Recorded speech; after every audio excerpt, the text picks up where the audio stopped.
السلام عليكم ورحمة الله. شفنا الأيام اللي فاتت دي قضية سفاح المعمورة. قضية سفاح المعمورة بتذكرنا بقضية ريا وسكينة اللي هي على مدار التاريخ سواء السينمائي ولا الدرامي.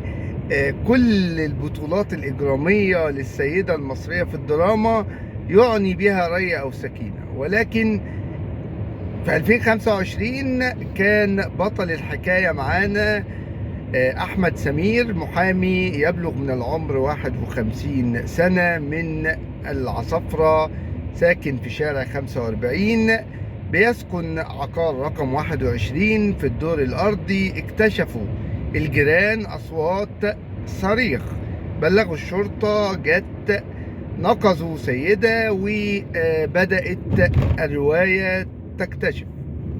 الرواية ابتدت من ان البنت قالت انها جاية تسأل عن بنت خالتها اللي مختفية، واخر مرور بيها كان او اخر لقاء او ظهور ليها كان مع المحامي احمد سمير. وبالتالي المباحث بدأت تعمل تحرياتها ووجدت شبهات بتدور حول علاقة المحامي ببعض السيدات. بعد استخراج إذن النيابة تحركت المباحث واكتشفت الجريمة الكبرى.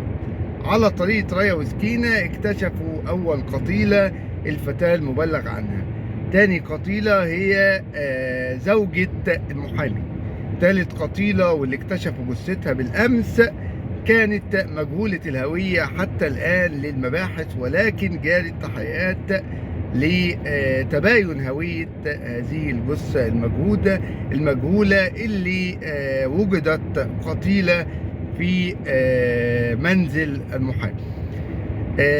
مش غريبة قوي ان الظاهرة دي موجودة خلال الفترة اللي فاتت. شفنا سفاح التجمع، ولكن القضية وبالتحديد في منطقة الإسكندرية بتذكرنا بدرامة ريا وسكينة منذ 70 عاما، ولكن 2025 هو المحامي أحمد سمير. وفي القضية حواديت وروايات تانية، تابعونا، أكيد هنتابعكم بكل جديد. السلام عليكم.